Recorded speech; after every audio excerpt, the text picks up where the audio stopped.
कमलीपुर नाम का एक गांव था। कमलीपुर गांव के लोग हमेशा हंसी खुशी के पल बिताया करते थे। उन्हें गांव में किसी भी चीज की कोई दिक्कत नहीं थी। कई दिनों से कस्बे में कोई आयोजन नहीं हुआ है, हमें कुछ तो करना चाहिए। ऐसा क्या करे जिससे गांव में रौनक आ जाए? वो देखो, आनंद भैया आ गए। ये बचपन में शहर भागकर गए थे ताकि बड़ा आदमी बन सके। चलो चलकर देखते हैं ये कस्बे में क्यों आए हैं। दोनों मिलकर रौनक के पास जाते हैं और उसे एक बहुत ही बुरी हालत में देखते हैं। हाथ में गठरी बंधी हुई पोटली, साथ में बीवी और 2 छोटे छोटे बच्चे। वो दोनों हैरानी से रौनक से पूछते हैं, तुम तो वही रौनक हो तो जो बचपन में कस्बे से भाग गया था? हाँ भाईजान, मैं वही हूँ जो बचपन में भाग गया था। हम जब छोटे थे तब हमारी माँ तुम्हारे नाम के ताने सुनाया करती थी कि तुम पढ़ाई और खेल कूद दोनों में अच्छे हो। लेकिन आज तुम्हारी हालत कैसी हो गई? ये वक्त नहीं है इन सब बातों का। मेरी बीवी और बच्चे कई दिनों से भूखे हैं। हम 400 किलोमीटर शहर से पैदल चलकर आए हैं। हो सके तो तुम 2 वक्त का अनाज ही दे दो, मैं तुम्हें लौटा दूंगा। तुम अपने पुराने घर जाओ, और रही बात खाने और अनाज की तो उसकी फिक्र मत करो। सरपंच साहब से कहकर मैं तुम्हारे घर खाना भिजवा दूंगा। बड़ी मेहरबानी होगी भाईजान। रौनक उनसे बातें करके अपने पुराने घर, जो कि पूरी तरह से कबाड़ हो चुका है, वहाँ चले जाता है। अजी, आपने उन्हें बताया क्यों नहीं कि हम शहर से भागकर क्यों आए हैं और हमारी मदद ये गांव वाले कब तक करेंगे? हमें कुछ न कुछ तो करना ही होगा ना जी। तो मैं उनसे क्या कहता? ये कहता कि शहर में कर्ज ज्यादा होने की वजह से हम वहाँ से भागकर आए हैं। जो हमें 2 वक्त का अनाज मिला है वो भी नहीं मिलता। सही कहा आपने। बेहतर यही है कि आप किसी से कुछ ना कहें। अगले दिन रौनक गांव के सरपंच से मिलता है और उन्हें सारा मसला बताता है। तुम अब शहर जाने की फिक्र मत करो, बल्कि यहाँ आ गए हो तो यही अपना धंधा शुरू कर दो। देखो कस्बे के लोग कितने खुश हैं। ताज़ी हवा, ताज़ी सब्जियाँ खाकर यही गुजारा करना। अपनी बेगम और बच्चों को और तकलीफ मत दो। ठीक कहा आपने सरपंच जी, मैं बिल्कुल ऐसा ही करूँगा। शहर में भी मैं पानी पूरी बनाकर बेचा करता था। पानी पूरी? ये क्या होता है? ये तो मैंने पहली बार सुना है। मैं गोलगप्पों की बात कर रहा हूँ। मेरी बीवी रेनू का गोलगप्पे बनाया करती थी और मैं शहर की गलियों में रिक्शा चलाया करता था। अब रिक्शा की क्या जरूरत? तुम एक काम करना, यही गोलगप्पे बनाकर बेचने लगना। यहाँ तुम्हारी थोड़ी बहुत आमदनी भी हो जाएगी और गाँव वालों को गोलगप्पे का स्वाद भी मालूम चल जाएगा। उसके कुछ ही दिनों बाद रौनक और उसकी बीवी ने मिलकर गोलगप्पे का एक ठेला खोल लिया। थोड़ी सी जमीन ही बची थी, उसे भी गिरवी रखकर ये काम शुरू किया है। ऊपर वाला करे सब कुछ ठीक हो जाए। रौनक ने गोलगप्पे का ठेला खोला ही था कि वहाँ पर तुरंत रिक्शे वाला सचिन आ गया और कहने लगा, रौनक भैया दुकान खोल लिए, लेकिन आपके चेहरे से रौनक कहाँ चली गई? अरे रौनक, दुकान खोले 1 घंटा हो गया है, लेकिन कोई दिखाई ही नहीं दे रहा है। कितने के है ये गोलगप्पे? सिर्फ 10 रुपए के, वो भी 5। अच्छा, तो 1 प्लेट लगा दीजिए। रौनक गोलगप्पा सचिन को परोसने लगा। 2 गोलगप्पे खाने के बाद ही सचिन ने कहा, ये तो अमृत समान है। बेवकूफ है ये लोग जो गोलगप्पा तुम्हारे यहाँ नहीं खा रहे। मैं रिक्शे से घूम घूम कर सबको ये बात बता दूंगा। तुम्हारी बड़ी मेहरबानी होगी भाईजान, अगर तुमने ऐसा कर दिया तो।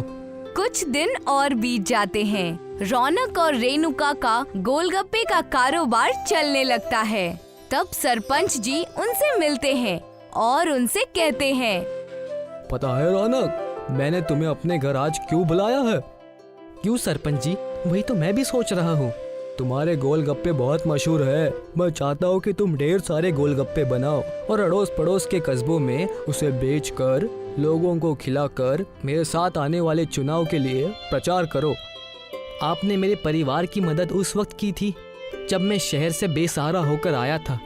मैं आपकी मदद जरूर करूँगा। लेकिन हमारे पास पैसे कहाँ से आएंगे? हम इतने सारे गोलगप्पे बनाएंगे कैसे? हमें बनाना होगा, मैं उन्हें अपनी जबान देकर आया हूँ। हमें हमारे थोड़े खेतों को बेचना होगा। उसे तो पहले से ही गिरवी रखा हुआ है। कमाकर नया ले लेंगे, उसकी फिक्र मत करो। रौनक ने अपनी बची हुई जमीन भी बेच दी और खूब सारे गोलगप्पे बनाकर तैयार कर दिए और सरपंच जी से कहा, जी सरपंच जी, मैंने सारे गोलगप्पे तैयार करके आपके घर पहुंचा दिए हैं। मेरे पैसे? कैसे पैसे भाई? मैंने कब कहा था कि पैसे दूंगा? मजाक मत कीजिए सरपंच जी, मैंने अपने बच्चे कुछ खेत भी बेच दिए हैं, इसीलिए मैं आपसे पैसे मांग रहा था। तुम्हारा दिमाग ठिकाने पर तो है, मैं तुम्हें एक फूटी कौड़ी भी नहीं दूंगा। हट जाओ मेरे सामने से। इतना कहते ही सरपंच के 2 मुश्तंडे नौकर आ गए और रौनक को रास्ते के किनारे फेंक दिया। ये तो उन्होंने बहुत गलत किया है जी, हम तो अब खाने को तरस जाएंगे। हमारी तो अब भूखे रहने की नौबत आ गई। इस गांव से अब मन ही उठ गया है। रौनक और सरपंच की बहस पूरे गांव में पता चलने की वजह से कोई भी रौनक से गोलगप्पे नहीं खरीदता। तब सचिन रौनक से कहता है, मैं कुछ जरूरी कामों के लिए शहर जा रहा हूँ, अपनी रिक्शा तुम्हारे घर पर छोड़कर। इस कस्बे में सिर्फ तुम ही हो जिसे रिक्शा चलाना आता है। तुम कहो तो मैं इसे थोड़ा सा इस्तेमाल कर लूँ? क्यों नहीं, मैं अगले हफ्ते आऊँगा। तब तक तुम इससे सवारी ढो लेना, तुम पैसे भी कमा लोगे और आसपास के कस्बों में तुम्हारी मुलाकातें भी बढ़ जाएंगी। सचिन की रिक्शा मिलने पर रौनक बेहद खुश हो जाता है। तब रेणुका ने उसे सुझाव दिया कि इस रिक्शे में बैठकर आप गोलगप्पे गांव-गांव घूम-घूम कर बेचा कीजिए, हमें बहुत मुनाफा होगा। मेरा भी यही ख्याल है। रौनक रेणुका के साथ मिलकर उस रिक्शा में सभी गांव-गांव घूमकर अपने बनाए हुए गोलगप्पे बेचने लगा। देखते ही देखते रौनक और रेणुका दोनों ही रिक्शा गोलगप्पे वाले के नाम से मशहूर हो गए। हमने हफ्ते भर में ही हमारी गिरवी जमीन छुड़ा ली। भला हो उस रिक्शे वाले का जिसने हमें ये रिक्शा दी। मैं आज बहुत खुश हूँ। हमेशा मैं कर्जे से भाग कर आया हूँ, आज ऐसा लग रहा है कि मैं दुनिया जीत चुका हूँ। उतने में ही सचिन वहाँ पर एक नई रिक्शा लेकर आ गया और तब रौनक ने कहा, अरे वाह भाईजान, नई रिक्शा, ये किस लिए? मेरी पुरानी रिक्शा को बेचने की सोच रहा हूँ। मैं गांव से सवारियों को गांव छोड़ने की बजाय गांव से शहर तक सवारियों को छोड़ूंगा। तुम बुरा ना मानो तो क्या ये रिक्शा तुम मुझे बेच सकते हो? ये भी कोई पूछने की बात है? तुम इसे रख लो। वैसे भी अब ये मेरी रिक्शा है का? तुमने तो इसे गोलगप्पे के रिक्शा से मशहूर कर दिया है। आपकी बड़ी मेहरबानी होगी भाई साहब। रेणुका और रौनक ने मिलकर उस रिक्शे को खरीद लिया और दोनों ही उसमें रिक्शा गोलगप्पे बेचा करते थे। सब लोग बड़ी हंसी खुशी रिक्शा पानीपुरी को खाया करते थे। अब उन दोनों का कारोबार और घर दोनों ही बेहद अच्छा चलने लगा। मैंने कहा था ना, हमारे गोलगप्पे का कारोबार इतना चलेगा कि आप देखते रह जाएंगे। हाँ सुमन, आज तुम्हारी बदौलत हम इस गरीबी से उभर पाए हैं, वरना ना जाने हमारा क्या होता। बात उस समय की है जब सोनू और सुमन नाम के मियाँ बीवी रामनगर के एक घर में रहा करते थे। सोनू कारखाने में काम किया करता था और सुमन उसके लिए दोपहर का खाना बना कर देती थी। सोनू बहुत कामकाजी था। तू इतनी मेहनत क्यों कर रहा है? तू तो इस कंपनी को अपना मानने लगा है। भाभी ने इतना अच्छा खाना बनाकर दिया है और तूने उसे ऐसे ही रखा है। जल्दी से टिफिन खोल, मुझे भूख लगी है। जल्दी बता क्या लेकर आया है? अबे मुझसे ज्यादा जल्दी तो तुझे रहती है खाना खाने की। अभी तो लंच ब्रेक हुआ है, रुक जा। अरे भाई लंच ब्रेक हुआ है तो जल्दी चलना और मेरे लिए भी टिफिन खोल। मुझे जल्दी से भाभी के हाथ का खाना खाना है। अरे भाई ठीक है, थोड़ा सब्र तो कर, हाथ मुंह तो धोकर आऊं। सोनू और आकाश हाथ मुंह धोकर खाना खाना शुरू कर देते हैं। मिल बांटकर दोनों लोग खाना खाते हैं। उसके बाद दोनों लोग काम करते हैं। शाम को जब फुर्सत मिलती है तो आकाश सोनू से कहता है, अरे यार सोनू, आज का दिन कैसा रहा तेरा? अरे हमेशा की तरह ही रहा, कुछ खास नहीं था यार। अरे खास बात तो मैं तुझे बताता हूँ। क्या बात है, तू इतना परेशान क्यों है? अरे यार, जब मैं लंच के वक्त बॉस के केबिन की तरफ गया तो मैंने सुना कि... अबे क्या सुन लिया तूने? क्या बॉस तेरी शिकायत कर रहा था जो परेशान हो रहा है तू? अरे शिकायत विकायत की बात नहीं है, पर मैंने बॉस को कहते हुए सुना था कि कंपनी घाटे में जा रही है, इसलिए कह रहा था कि फैक्ट्री में मुलाजिमों को कम कर देना है और ये सिलसिला कल से ही शुरू होगा। अभी क्या बात कर रहा है? अरे ऐसा हुआ तो हम कहाँ जाएंगे? ऐसा नहीं हो सकता यार, हमारी रोजी रोटी तो इसी फैक्ट्री से चलती है, इसके अलावा हमें कोई काम भी नहीं आता। जब से काम करना सीखा है तो इसी फैक्ट्री में काम किया है। हाँ यार, यही फिक्र तो मुझे भी हो रही है, अब करें तो क्या करें? आकाश और सोनू इसी चिंता में जा रहे थे। सोनू ने आकाश को अपने घर पर थोड़ी देर रुकने के लिए कहा। तभी वहाँ पर आकाश की बीवी पूजा भी आ गई। अरे पूजा, तुम यहाँ क्या कर रही हो? अगर तुम आ सकते हो तो मैं भी आ सकती हूँ। सुमन भाभी ने बुलाया है, कह रही थी गोलगप्पे बना रही हूँ, खाने आ जाना। ठीक हुआ तुम दोनों भी आ गए, मैं तुम दोनों के लिए गोलगप्पे लेकर आती हूँ। पूजा और सुमन आकाश और सोनू के लिए गोलगप्पे लेकर आती हैं। सुमन बहुत ही लजीज गोलगप्पे बनाती थी। उसके गोलगप्पे आकाश और सोनू दोनों को बहुत पसंद आते थे। सोनू उससे अक्सर गोलगप्पे बनवाता रहता था। अरे भाभी, खाना तो अच्छा बनाती ही हो और गोलगप्पे तो उससे भी अच्छा बनाती हो। इन गोलगप्पों में तो सच में करिश्मा है, कितना भी खाओ दिल नहीं भरता। अरे सच कह रहा है ये, सच में तुम्हारे हाथ में तो जादू है। तुम जो गोलगप्पे बनाती हो इतने बड़े होते हैं कि 3 गोलगप्पे में ही पेट भर जाता है। तुम्हारे हाथ के गोलगप्पे खाकर तो हम अपनी सारी परेशानी भूल जाते हैं। परेशानी? कैसी परेशानी? कौन सी परेशानी की बात कर रहे हो तुम? खैरियत तो है ना? अरे सोनू, क्यों भाभी को परेशान कर रहा है? चुप हो जा यार। नहीं, मैं जानती हूँ कि आप दोनों को क्या परेशानी है। आज आप दोनों खामोश लग रहे हैं जब से कारखाने से आए हैं। आकाश और सोनू अपनी बीवियों को ना चाहते हुए भी परेशानी बताने के लिए मजबूर हो जाते हैं और वो अपनी बीवियों को सारी बातें बता देते हैं, जिसकी वजह से दोनों की बीवियां भी परेशान हो जाती हैं। फिर कुछ दिनों के बाद वाकई वो कारखाना बंद हो जाता है। अब हम क्या करेंगे? आपका तो काम भी छूट गया है, धीरे धीरे रसद भी खत्म हो रहा है। हाँ, मैं काम की तलाश तो कर रहा हूँ, पर क्या करूँ, कोई काम ही नहीं मिल रहा है। अगर कोई काम नहीं मिला तो घर कैसे चलेगा? सुमन, बहुत भूख लगी है, कुछ खाने को हो तो दो।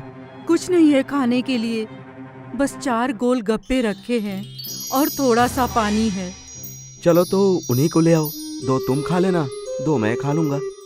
अब कल की कल सोचेंगे। सोनू और सुमन दोनों गोलगप्पे खाते हैं और आने वाले दिन के बारे में सोचने लगते हैं। तभी सुमन खड़ी हो जाती है। क्या हुआ? तुम गोलगप्पे खाते खाते खड़ी क्यों हो गई? अगर आपको ठीक लगे तो मेरे मन में एक ख्याल आया है। कैसा ख्याल? आप लोगों को ऐसा लगता है ना कि मैं गोलगप्पे लजीज बनाती हूँ, तो क्यों न मैं गोलगप्पे बनाकर बाजार में बेचना शुरू कर दूं। वैसे तरकीब तो तुम्हारी अच्छी है, गोलगप्पे खाना तो हर कोई पसंद करता है, पर उसके लिए पैसे कहाँ से आएंगे? आप फिक्र क्यों करते हो? आपने मेरे कानों के लिए बालियां बनवाई थी ना, वो किस दिन काम आएंगी? नहीं नहीं, तुम्हारे गहने में नहीं बेच सकता। जेवरात बुरे वक्त में काम आते हैं। जब खाने के लिए खाना नहीं बचा है तो इन जेवरों का क्या करूंगी मैं? सुमन और सोनू बालियां बेचकर गोलगप्पे बनाने का सामान ले आते हैं और सुमन अपने हाथों से गोलगप्पे बनाकर तैयार करती है। सोनू और सुमन उन गोलगप्पों को बेचने के लिए बाजार के लिए निकलते हैं। गोलगप्पे गोलगप्पे गोलगप्पे, तीखे मीठे गोलगप्पे, जायकेदार लजीज गोलगप्पे, आइए आइए, एक बार खाओगे बार बार आओगे। गोलगप्पे गोलगप्पे गोलगप्पे। बाजार में बहुत सारे गोलगप्पे वाले थे, इसलिए उनके पास कोई भी गोलगप्पे खाने नहीं आता, जिसकी वजह से 3 दिन तक उनके गोलगप्पे नहीं बिकते हैं। अरे यहाँ बाजार में हर तीसरी दुकान गोलगप्पे की है, हमारे गोलगप्पे तो बिक ही नहीं रहे हैं। अगर इसी तरह से चलता रहा तो ये कारोबार करके भी कोई फायदा नहीं होगा। मैंने इतने प्यार से गोलगप्पे बनाए और कोई खाने आ ही नहीं रहा है, ये तो बहुत गलत हो रहा है। अब हमारे घर का खर्चा कैसे चलेगा? सोनू और सुमन वहीं पर मायूस होकर बैठ जाते हैं। तभी उनकी नजर दुकान के बाहर एक बोर्ड पर पड़ती है। सुनिए जी, गौर कीजिए, इस बोर्ड पर क्या लिखा हुआ है। क्या लिखा है? दुकानदार की स्कीम लिखी हुई है। अगर हम भी अपने गोलगप्पे की दुकान पर पेशकश चालू करें तो हो सकते हैं हमारे गोलगप्पे भी बिकने शुरू हो जाएं। जब तक लोगों को हमारे गोलगप्पे का स्वाद ही नहीं पता चलेगा तो वो खरीदार कैसे बनेंगे? मैं कुछ समझा नहीं। सुमन सोनू को सारी बात बताती है और सोनू कहीं से थोड़ा सा सामान लाकर सुमन को देता है। सुमन एक गोलगप्पे को बाहुबली गोलगप्पे का आकार देती है। अरे ये तो तुमने सच में एक बाहुबली गोलगप्पा बना दिया। अब तो इस गोलगप्पे को खाने के लिए हमारे पास हर कोई आएगा। इस बाहुबली गोलगप्पे के साथ मैंने एक बंदिश रखी है कि जो इस बाहुबली गोलगप्पे को खाएगा उसको 100 रुपए इनाम दिया जाएगा। सोनू जोर जोर से अपनी पेशकश को बाजार में सबको सुनाता है, जिसकी वजह से उसके बाहुबली गोलगप्पे को देखने के लिए भीड़ इकट्ठा हो जाती है। हाँ तो भाइयों सुनिए, जो इस बाहुबली गोलगप्पे को खाएगा उसे 100 रुपए इनाम दिया जाएगा। इस मुकाबले में जो जो हिस्सा लेना चाहता है वो इस तरफ आ जाए। ये बाहुबली गोलगप्पा जो खाएगा वो बाहुबली कहलाएगा। हाँ, सोनू के इस तरह से कहने पर भीड़ इकट्ठा हो जाती है और दो लोग आपस में गोलगप्पा खाने की होड़ लगाते हैं, पर वो हार जाते हैं। उनकी देखा देखी उस बाहुबली गोलगप्पे को खाने के लिए और लोगों की भीड़ इकट्ठा होती है। अरे भाई, आपके यहाँ के गोलगप्पे बहुत लजीज हैं। हालांकि हम इस मुकाबले को जीते नहीं हैं, मगर फिर भी बहुत मजा आया बाहुबली गोलगप्पे खाने में। अरे यार सच में ये जनरल गोलगप्पे खा खा कर हम तो ऊब गए थे। अब ये बाहुबली गोलगप्पा बाजार में आया है, इसको तो देखते ही मुंह में पानी आ रहा है। अरे जनाब, खाकर देखिए, बाजार में सबसे अच्छा गोलगप्पा यही है। एक बार खाओगे तो बार बार यहीं पर खाने आओगे। क्या कह रहे हो जनाब? क्या ये गोलगप्पे सच में अच्छे हैं? अरे अगर मेरी बात पर यकीन ना हो तो खाकर देख लीजिए। जीत गए तो 100 रुपए इनाम है। सभी भीड़ में बाहुबली गोलगप्पे के बारे में चर्चा करते हैं और बाजार के सभी लोग सुमन की दुकान पर गोलगप्पा खाने का मुकाबला करने आ जाते हैं। उनकी दुकान अब बाहुबली गोलगप्पे के नाम से मशहूर होने लगी थी। उसी बाजार में एक नत्थू पहलवान नाम का आदमी रहता था, जो सभी के गोलगप्पे मुफ्त में खाता था। वो सुमन की दुकान पर भी गोलगप्पे खाने के लिए आ जाता है। अरे ओ, नई नई दुकान खुली है, चल जल्दी से 5 प्लेट गोलगप्पे बना दे। जनाब गोलगप्पे तो मैं बना दूंगा, मगर हमारे यहाँ का बाहुबली गोलगप्पा खाकर बताइए। अगर आप ये गोलगप्पा खा लिए तो हम आपको साल भर फ्री गोलगप्पे खिलाएंगे। अरे बस इतनी सी बात है, तो चल एक काम कर, इस शर्त में एक चीज और जोड़ ले। एक नहीं, मैं 5 बाहुबली गोलगप्पे खाकर दिखाऊंगा, समझ गया? अगर आप ये गोलगप्पा नहीं खा पाए तो आपको मुफ्त में खाने की आदत को छोड़नी पड़ेगी। ठीक है, हमें मंजूर है। नत्थू पहलवान के सामने 5 बाहुबली गोलगप्पे रख दिए जाते हैं और नत्थू पहलवान बाहुबली गोलगप्पे खाने की जद्दोजहद करता है, लेकिन वो उसमें हार जाता है और वो अपनी शर्त के अनुसार मुफ्त में गोलगप्पे खाना छोड़ देता है। सभी सोनू को शुक्रिया कहते हैं और उसकी बहुत तारीफ करते हैं। खटमलपुर नाम के एक कस्बे में महेश अपनी बीवी रूपा के साथ रहता था। वैसे तो महेश एक पढ़ा लिखा व्यक्ति था, लेकिन कस्बे में बेरोजगारी होने की वजह से उसे कहीं काम नहीं मिल सका। इसीलिए महेश और रूपा ने वे में ही एक पानी पूरी का स्टॉल खोल लिया। पूरे कस्बे के लोग वहाँ पर पानी पूरी खाने के लिए बड़े चाव से आते थे। खटमलपुर कस्बा शहर के पास होने की वजह से कस्बे वालों को शहर का पिज्जा और बर्गर ज्यादा पसंद आने लगा था और इससे पानी पूरी की बिक्री कम हो गई थी और महेश और रूपा परेशान होकर सोचने लगे। देखा रूपा, आज भी हमारा धंधा कुछ खास नहीं हो रहा है। मुझे कभी कभार डर लगता है कि कहीं हम रास्ते पर ना आ जाएं। इसमें डरने की कोई बात नहीं है। अगर आज फायदा हो रहा है तो कल हमें नुकसान भी झेलना ही होगा। यही तो नियम है ना जी। क्यों ना हम भी शहर के पिज्जा और बर्गर बनाकर बेचें? इससे हमारी कमाई भी अच्छी होगी और हम कुछ नया भी कर लेंगे। महेश ने जब रूपा से दूसरे बिजनेस की बात की तो रूपा गुस्से से बोली, हमें और कुछ नहीं करना चाहिए जी। पहले भी तुमने दूध का व्यापार करना शुरू किया था और वो ठप हो गया। हम कई सालों तक उसका कर्जा भरते रहे और अब कोई तमाशा नहीं चाहिए मुझे। अच्छा ठीक है, जैसा तुम कहो। देखो ग्राहक आए हैं, इन्हें तुम पानी पूरी खिलाओ, मैं बाकी का सामान लेकर आता हूँ। कस्बा शहर के करीब होने के कारण कस्बे वाले शहर जाकर अपना मन पसंदीदा खाना खाकर आ जाते थे। इससे महेश की दुकान पर कोई नहीं आता था। देखो रूपा, मैंने तुमसे कहा था हमें कुछ और करना चाहिए। देखो अब हमारी पानी पूरी नहीं बिक रही। इसकी कोई तरकीब हमें सोचनी ही होगी। चलिए, आज लोग नहीं हैं, हम जल्दी घर चले चलते हैं। महेश और रूपा दुकान बंद करके घर जा ही रहे थे कि बाजार में उन्होंने पिज्जा की दुकान देख ली। दुकान पर कोई नहीं था। ये देखकर दोनों पिज्जा की दुकान पर गए। पिज्जा की दुकान पर दीपक और उसकी बीवी नीलम दुकान ना चलने पर मच्छर मार रहे थे। ये देखकर महेश ने दीपक से कहा, क्या बात है दीपक भाई, अकेले हो? अरे महेश बाबू आइए, कैसी चल रही है आपकी पानी पूरी की दुकान? हमारा तो ठन ठन गोपाल है, अभी तक सुबह से कुछ भी कमाई नहीं हुई है। अरे भाई, हमारी दुकान भी नहीं चल रही थी, इसीलिए हम बंद करके घर जा रहे हैं। महेश और रूपा दीपक से बातचीत करके अपने घर चले गए। दीपक के पिज्जा की दुकान की हालत देखकर महेश और परेशान हो गया।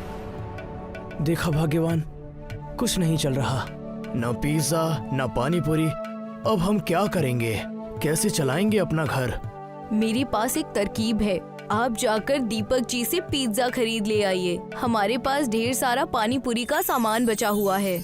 उनसे सस्ते में खरीद कर हम पिज्जा पानी पूरी बनाकर बेचेंगे। ये जरूर कस्बे में किसी ने नहीं खाया होगा। पिज्जा पानी पूरी, ये कैसे होगा? पिज्जा पानी पूरी जी, हम अपनी पानी पूरी में पिज्जा के फ्लेवर्स और उसके मसाले डालकर बेचेंगे। आप देख लेना, हमारी दुकान जरूर चलेगी। चलनी चाहिए, वरना मायके जाए हुए तुम्हें बहुत दिन हो गए हैं। महेश रूपा की बातें सुनकर दीपक की दुकान पर जाकर सारा पिज्जा और उसका सामान खरीद कर ले आता है और रूपा के कहे अनुसार पिज्जा पानी पूरी बनाने की तैयारी शुरू कर देता है। देखते ही देखते शाम हो जाती है। पिज्जा पानी पूरी इधर तैयार हो जाती है। पिज्जा पानी पूरी की खूबसूरती देखकर दोनों बेहद खुश हो जाते हैं। देखो तो कितना लजीज लग रहा है, मैंने खाकर भी देखा। मैंने इतना लजीज खाना सदियों से नहीं खाया था। भाग्यवान, हमारी जिंदगी बदलने वाली है। सब्र रखिए जी, देखिए लोगों के आने का वक्त भी हो चला है। बस अब सब कुछ अच्छा हो। उस वक्त महेश की दुकान पर एक बुढ़ा और उनका बेटा आया, जिन्होंने पिज्जा पानी पूरी खाई और कहा, अरे इतनी लजीज पानी पूरी हमारे गांव में, ये तो लाजवाब है। मुझे पैक करके दे दो, इसे मैं अपने बाकी के घर वालों को खिलाऊंगा। और क्या था, महेश के पिज्जा पानी पूरी की दुकान जोरों से चलने लगी। रूपा और महेश की मानो लॉटरी ही लग गई हो। पूरे कस्बे में पिज्जा पानी पूरी मशहूर हो गया था। महेश ने बड़ी सी पिज्जा पानी पूरी की दुकान भी खरीद ली। लेकिन ये सब बात दीपक और उसकी बीवी नीलम को खाए जा रही थी। ये देखकर नीलम ने दीपक से कहा, देखा आपने कैसे हमारा बिजनेस उन्होंने ठप कर दिया। हमारे पास आकर हमसे ही पिज्जा का सामान लेकर हमारे पीठ पर खंजर घोंप दिया। उन्होंने कौन सा छुरा घोंपा, उन्होंने मेहनत की है, इसीलिए आज वो हमसे ज्यादा खुश हैं और हमारी दुकान भी ठीक ठाक चल रही है, गुजारा हो जाता है, इतना काफी है। आप तो मेरी सुनते ही नहीं हैं। मैं कह रही हूँ ना, हमें अपना बिजनेस और बढ़ाना चाहिए। हमें भी पिज्जा पानी पूरी बनाकर बेचना चाहिए, महेश और रूपा की तरह। फिर हमारे पास भी बहुत सारे पैसे आ जाएंगे और हम भी बड़ी सी दुकान खोल लेंगे। नीलम की जिद के कारण दीपक को पिज्जा पानी पूरी की दुकान खोलनी पड़ गई और ठीक महेश की दुकान के सामने दीपक और नीलम अपने पिज्जा पानी पूरी की दुकान लगाने लगे। ये बात जब महेश और रूपा को पता चली तो उन्हें इस बात से बिल्कुल भी परेशानी नहीं हुई, बल्कि महेश ने दीपक की दुकान देखकर रूपा से कहा, दीपक भाई ने दुकान खोल ली है, शायद उन्हें भी पिज्जा पानी पूरी का व्यापार अच्छा लगा, उनसे ही हमने ये सब सीखा है। चलो अच्छा है। मालिक करे उनकी भी दुकान चल पड़े और उनकी तरक्की हो, लेकिन ऐसा नहीं होता। दीपक और नीलम की दुकान ठप हो जाती है। ग्राहक के नाम पर वहाँ पर भी दोनों मच्छर ही मारते हैं। दीपक और नीलम को परेशान देखकर रूपा महेश से कहती है, सुनिए जी, हमें दीपक और नीलम की मदद करनी चाहिए। पिछले कुछ दिनों से कोई ग्राहक उनके पास नहीं जाता। हमें उन्हें इस मुसीबत से निकालना चाहिए। क्यों ना हम उन्हें अपनी दुकान संभालने का मौका दें।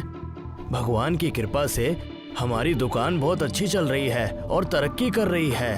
उन्हें हम इस दुकान पर काम करने दें और हम एक और दुकान खोल लेते हैं जहां हम पिज्जा पानी पूरी बेचेंगे। लेकिन क्या वो ये बात मानेंगे? चलिए पूछ कर देखते हैं।